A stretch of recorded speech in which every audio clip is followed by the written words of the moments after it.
Hi guys, welcome to the next mile with Shravan. So ఈ GATE మనం last week వచ్చేసాం computer సైన్స్కి, February 7th exam. So last minute resources, practice questions ఎక్కడి నుంచి చేయాలి and కొన్ని రిసోర్సెస్ చూద్దాం ఈరోజు. సో బేసిక్గా ఈజీ టాపిక్స్, సో 60+ స్కోర్ చేయాలంటే అట్లీస్ట్ మనం ఈజీ టాపిక్స్ కొంచెం మనకి బాగా వచ్చినవన్నా ఎగ్జామ్లో చేయాలంటే, so theory of computation 10 marks అలా వస్తుంది, అల్గారిథమ్స్ 8 మార్క్స్.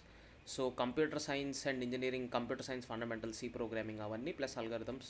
సో ఇవన్నీ మీకు కొంచెం ఐడియా ఉంటుంది. సో మీరు core subjects digital logic design, operating systems, database management systems, compiler design, computer organisation and architecture, data structures and algorithms, computer networks. So ఇవి మీరు ఎక్కువ చూసుకోవాల్సింది. సో ప్రతి ఇయర్ 2023 నుంచి 2025 దాకా అనాలిసిస్ చేస్తే ప్రోగ్రామింగ్ అండ్ డేటా స్ట్రక్చర్స్ నుంచి 8 to 11 మార్క్స్ అండ్ అల్గారిథమ్స్ నుంచి 6 to 8 మార్క్స్ వస్తున్నాయి. సో వీటి నుంచే మీకు అప్రాక్సిమేట్గా 15 నుంచి 20 మార్క్స్ వస్తాయి. దాని తర్వాత ఆపరేటింగ్ సిస్టమ్స్ మీద మీరు బాగా ఫోకస్ చేయాలి and also computer organisation and architecture. దాని తర్వాత థియరీ ఆఫ్ కంప్యూటేషన్ కానీ కంప్యూటర్ నెట్వర్క్స్ కానీ ఇవి చాలా ఇంపార్టెంట్. కంపైలర్ డిజైన్ మీ టైమింగ్ని బట్టి, ఎందుకంటే 2-3 ఇంపార్టెంట్ టాపిక్సే ఉంటాయి. సో కంపైలర్ డిజైన్ మీ టైంని బట్టి అది కూడా కంప్లీట్ చేయడానికి ట్రై చేయండి. సో ఇది మార్క్స్ డిస్ట్రిబ్యూషన్ అనమాట. సో ఎక్కువ మార్క్స్ అంటే హైయెస్ట్ వెయిటేజ్ ఉన్న వాటికి ఎక్కువ టైం ఇవ్వడానికి స్పెండ్ చేయండి ఈ 7 డేస్లో. సో దాని తర్వాత ఇప్పుడు లాస్ట్ వీడియోలో కూడా నేను డిస్కస్ చేశాను. So important topics of each topic. So ఇవన్నీ చూసుకోండి, అంటే ప్రతి సబ్జెక్ట్ వైజ్ నేను మీకు ఇవన్నీ ఇచ్చాను. DSI and programming important topics ఏంటి అంటే, అసలు అట్లీస్ట్ వదిలేద్దాం అనుకుంటే అట్లీస్ట్ ఈ ఇంపార్టెంట్ టాపిక్స్ వరకన్నా చూసుకొని వదిలేసేయండి. డిజిటల్ లాజిక్లో ఈ 3 ఇంపార్టెంట్ టాపిక్స్, ఆపరేటింగ్ సిస్టమ్స్లో ఇవి, థియరీ ఆఫ్ కంప్యూటేషన్లో ఇవి, కంపైలర్ డిజైన్లో ఇవి, కంప్యూటర్ ఆర్గనైజేషన్ అండ్ ఆర్కిటెక్చర్లో ఇవి, కంప్యూటర్ నెట్వర్క్స్లో ఇవి, డిబిఎంఎస్లో అండ్ డిస్క్రీట్ మ్యాథ్స్లో and linear algebra, probability and క్యాలిక్యులస్లో limits, continuity, differentiation. So mostly అవి ఉంటాయి.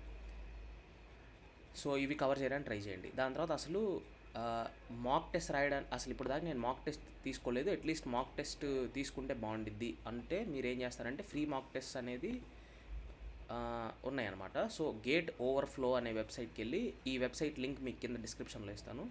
సో దాంట్లో మీరు previous year gate question papers ఉంటాయి కదా, ఒకవేళ మీరు అటెంప్ట్ చేయలేదు అనుకోండి 2025, 2024, సో ఒకసారి మీరు వెళ్ళి ఇక్కడ టేక్ ఎగ్జామ్ అని కొట్టచ్చు. ఇక్కడ సెషన్ 1 టేక్ ఎగ్జామ్ అని కొడితే అది మీకు ఎగ్జామ్ లోపలికి తీసుకెళ్ళిద్ది అనమాట, రీడైరెక్ట్ చేసింది. Click here to take exam, ఇక్కడ మీరు క్లిక్ చేస్తే ఎగ్జామ్ లోపలికి తీసుకెళ్ళిద్ది. సో దట్ మీకు అసలు మాక్ టెస్ట్ ఒకటి ఐడియా ఉంటుంది. కాకపోతే ఇవి సేమ్ క్వశ్చన్స్ అనమాట, 2025 సెట్ 1 నుంచి సేమ్ క్వశ్చన్స్ దీంట్లో వస్తాయి అనమాట. కొత్త క్వశ్చన్స్ ఏం రావు, already last year GATE paper set 1 questions వస్తాయి. అలాగే మిగిలిన వాటికి కూడా ఉంది. సో అసలు మేము లాస్ట్ ఇయర్ అసలు క్వశ్చన్ పేపర్ చూడలేదు అనుకుంటే డైరెక్ట్గా ఈ ఎగ్జామ్ రాస్తే మీకు ఒక ఐడియా వస్తుంది అసలు ఎంతవరకు నేను స్కోర్ చేస్తాను అనేది. అలాగే 2025 సెషన్ 2 ఉంది, డిఏ సెషన్ 1 ఉంది. సో 2024లో session 1, session 2, DA session 1. So ఇలా ఉన్నాయి. సో ఇక్కడ నుంచి మీకు సిలబస్ అట్లీస్ట్ ఇప్పుడు వెయిటేజ్ చెప్పాను. సో హైయెస్ట్ వెయిటేజ్ ఉన్న టాపిక్స్కి బాగా ప్రయారిటీ ఇవ్వండి లాస్ట్ ఫ్యూ డేస్లో. అండ్ ఆల్సో ఆ హైయెస్ట్ వెయిటేజ్ ఉన్న టాపిక్స్లో ఈ టాపిక్స్ అన్ని కవర్ చేయడానికి ట్రై చేయండి. ఇవి మోస్ట్ ఇంపార్టెంట్. మీరు వదిలేద్దాం అనుకున్న టాపిక్స్లో కూడా అట్లీస్ట్ ఈ టాపిక్స్ కవర్ చేయడానికి ట్రై చేయండి. నేను ఇక్కడ ప్రతి సబ్జెక్ట్ వైజ్ ఇచ్చినవి. సో దాని తర్వాత క్వశ్చన్స్ చేయడం అనేది మోస్ట్ ఇంపార్టెంట్. ఇప్పుడు మీరు థియరీ చదవడం కంటే డైరెక్ట్ క్వశ్చన్స్ చేయడం మోర్ ఇంపార్టెంట్ నన్ను అడిగితే. సో క్వశ్చన్స్ ఎక్కడి నుంచి చేయాలంటే నేను మీకు ఒక వెబ్సైట్ తీసుకొచ్చా, ప్రాక్టీస్ పేపర్ అనేది ఈ వెబ్సైట్ అనమాట. సో దీంట్లో practicepaper.in వెబ్సైట్లోకి వెళ్ళి ఇక్కడ గేట్ కంప్యూటర్ సైన్స్ అని ఉంది.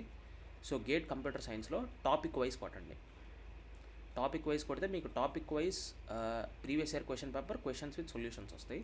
సో ఇప్పుడు అల్గారిథమ్స్ ఉందనుకోండి, అల్గారిథమ్స్లో ప్రతి దానికి వాళ్ళు సార్ట్ చేసి ఇచ్చారు. అసిమ్ప్టోటిక్ నోటేషన్స్లో ఉన్న క్వశ్చన్స్ ఏంటి, రికరెన్స్ రిలేషన్స్లో ఉన్నవేంటి, డివైడ్ అండ్ కాంకర్లో ఉన్నవేంటి, సార్టింగ్లో ఉన్నవేంటి, గ్రీడీ టెక్నిక్లో ప్రీవియస్ ఇయర్ వచ్చిన క్వశ్చన్స్ అన్నీ వాళ్ళే మీకు సార్ట్ చేసి ఇచ్చారు. డేటా స్ట్రక్చర్స్లో వీటి మీద వచ్చినవి, సి ప్రోగ్రామింగ్లో ఇవి, కంపైలర్ డిజైన్లో ఇవి, ఫర్ సపోజ్ థియరీ ఆఫ్ కంప్యూటేషన్లో ఇవన్నీ. రెగ్యులర్ ఎక్స్ప్రెషన్ మీద మీరు క్వశ్చన్స్ చేద్దాం అనుకున్నారనుకోండి, రెగ్యులర్ ఎక్స్ప్రెషన్ మీదకి వెళ్ళండి.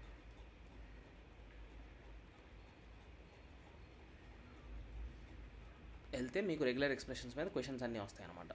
ఇదిగోండి, ఇది గేట్ 2024 సెట్ 2లో వచ్చింది, ఇది గేట్ 2024 సెట్ 2, ఇది 2024 సెట్ 1, 2023 థియరీ ఆఫ్ కంప్యూటేషన్ 2023. అలా మీకు ఈ టాపిక్ మీద వచ్చేసి మీకు ఎన్ని ఉన్నాయి, 29 క్వశ్చన్స్ ఉన్నాయి, 33 మార్క్స్కి అడిగారు. సో మీరు అన్నీ పెట్టుకుంటూ వెళ్ళి అనలైజ్ చేసుకోండి ఇప్పుడు, ఓకేనా. క్వశ్చన్స్ రాయండి, అట్లీస్ట్ సొల్యూషన్స్ చూసన్నా ఆ క్వశ్చన్స్ నేర్చుకోండి. ఎందుకంటే ప్రీవియస్ ఇయర్ క్వశ్చన్సే మోస్ట్ ఇంపార్టెంట్. ప్రీవియస్ ఇయర్ క్వశ్చన్స్ని అటు తిప్పి ఇటు తిప్పిస్తారనమాట ఎగ్జామ్లో. సో ప్రీవియస్ ఇయర్ క్వశ్చన్స్ చేయడం అనేది మోస్ట్ ఇంపార్టెంట్. సో ఈ వెబ్సైట్ మీకు చాలా బాగా హెల్ప్ఫుల్ అయింది. గేట్ కంప్యూటర్ సైన్స్లోకి వెళ్ళండి, టాపిక్ వైజ్లోకి వెళ్ళండి. టాపిక్లో ఉన్న క్వశ్చన్స్ అన్నీ ఏదో ఒకటి అటెంప్ట్ చేయండి. ఫస్ట్ అటెంప్ట్ చేసి దాని తర్వాత నేర్చుకోండి. ఈ క్వశ్చన్ ఎట్లా చేయాలి, ఈ క్వశ్చన్ ఎట్లా చేయాలి, ఈ క్వశ్చన్ ఎట్లా చేయాలని ఆ ఐడియా ఉంటే చాలు. ఆ ఇంపార్టెంట్ టాపిక్స్ అట్లీస్ట్ ఆ ఇంపార్టెంట్ టాపిక్స్లో అయినా మీరు అన్ని క్వశ్చన్స్ చేయడానికి ట్రై చేయండి. ఓకేనా? అన్ని టాపిక్స్కి ఉన్నాయన్నమాట. కంప్యూటర్ నెట్వర్క్స్కి ఉన్నాయి, computer organisation, discrete mathematics, DBMS, digital logic design. So అన్ని టాపిక్స్కి ఉన్నాయి. సో ఇది చాలా హెల్ప్ఫుల్ రిసోర్స్. సో దీన్ని కూడా మీకు కామెంట్ సెక్షన్లో ప్రొవైడ్ చేస్తాను నేను. దాని తర్వాత అసలు ఇప్పుడు వన్ షాట్ వీడియోస్ చూస్తాం, 2xలో పెట్టుకొని ఒక 3-4 అవర్స్లో చూద్దాం అనుకునే వాళ్ళకి సో నాలెడ్జ్ గేట్ అనేది నేను బాగా ప్రిఫర్ చేస్తాను. ఎందుకంటే నాలెడ్జ్ గేట్లోనే ఇప్పుడు లాస్ట్ టైం నేను ఇంటర్వ్యూస్ చేసినప్పుడు కూడా వాళ్ళు కూడా నాలెడ్జ్ గేట్ నుంచే ప్రిపేర్ అయ్యారు.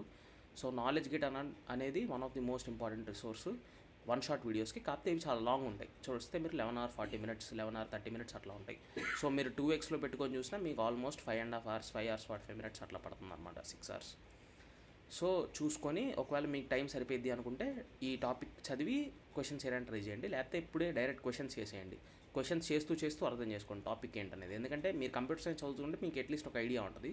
సో క్వశ్చన్స్ చేస్తూ కూడా మీకు అర్థమైంది. ఓకే ఇట్లా వస్తుంది 2-3 క్వశ్చన్స్ చేస్తే మీకే ప్యాటర్న్ అర్థమై నెక్స్ట్ క్వశ్చన్ మీరే సాల్వ్ చేస్తారు. అర్థం కాకపోతే సొల్యూషన్ చూసి నేర్చుకొని దాని తర్వాత నెక్స్ట్ క్వశ్చన్కి వెళ్ళండి. అట్లా చేయండి. సో దీనికంటే కొంచెం తక్కువ టైం ఉన్నది ఏంటంటే ఈ ఫిజిక్స్ వాళ్ళ ప్లేలిస్ట్ నాకు ఒకటి దొరికింది. సో దాంతో అది 12 hours వీడియోస్ కదా, ఇవి 5 hours 6 hours అట్లా ఉన్నాయి. సో ఇది మీరు 2xలో చూస్తే ఒక 3 hours 3.5 hours కంప్లీట్ చేసేయచ్చు. సో ఇది తీసుకొని చేసుకోండి. సో మీరు కంప్లీట్ చేసేటప్పుడు కూడా ఫస్ట్ ప్రయారిటీ ఎక్కువ వెయిటేజ్ ఉన్న టాపిక్స్ ఉన్నాయి చూసారా, నేను ఫస్ట్ మీకు చెప్పాను, ఆ టాపిక్స్కి ఎక్కువ ఇవ్వడానికి ట్రై చేయండి అనమాట. దాని తర్వాత ప్రాక్టీస్ క్వశ్చన్స్ ఇక్కడ నుంచి చేయండి. ఓకేనా? 60+ మార్క్స్ టార్గెట్ చేసుకోండి. 60+ మార్క్స్ అంటే అన్ని కోర్ సబ్జెక్ట్స్ అన్నీ మీకు ఇంపార్టెంట్ టాపిక్స్ అట్లీస్ట్ బాగా కవర్ చేసి ప్రీవియస్ ఇయర్ క్వశ్చన్స్ అన్నీ చేస్తే మీకు గ్యారంటీ 60+ మార్క్స్ వస్తాయి. ఓకేనా? మీకు ఇంకా ఏమైనా డౌట్స్ ఉంటే ఈ లాస్ట్ మినిట్ టిప్స్ రివిజన్లో కానీ ఇంకేమన్నా అవసరం అయితే మీరు కింద కామెంట్ సెక్షన్లో పెట్టండి. ఇంతకుముందు నేను ఇంటర్వ్యూ చేసిన వాళ్ళని కూడా నేను ఆ కామెంట్ సెక్షన్లో చూసి మీ డౌట్స్కి రిప్లై ఇవ్వమని చెప్తాను. సో దట్ మీకు హెల్ప్ఫుల్ అవుతుంది. మీకు ఇంకా ఈ షార్ట్ పీరియడ్ ఆఫ్ టైంలో ఇంకా ఏమైనా రిసోర్సెస్ కావాలన్నా ఏమైనా కింద కామెంట్ సెక్షన్లో పెట్టండి. సో దట్ నేను ఇమీడియట్గా మళ్ళీ వీడియో చేస్తాను. ఓకేనా? ఈ వీడియో మీకు హెల్ప్ఫుల్ అయింది అనుకుంటున్నాను. హెల్ప్ఫుల్ అయితే సబ్స్క్రైబ్ చేయండి అండ్ మీకున్న డౌట్స్ అన్ని కామెంట్ సెక్షన్లో పెట్టండి. Thank you very much.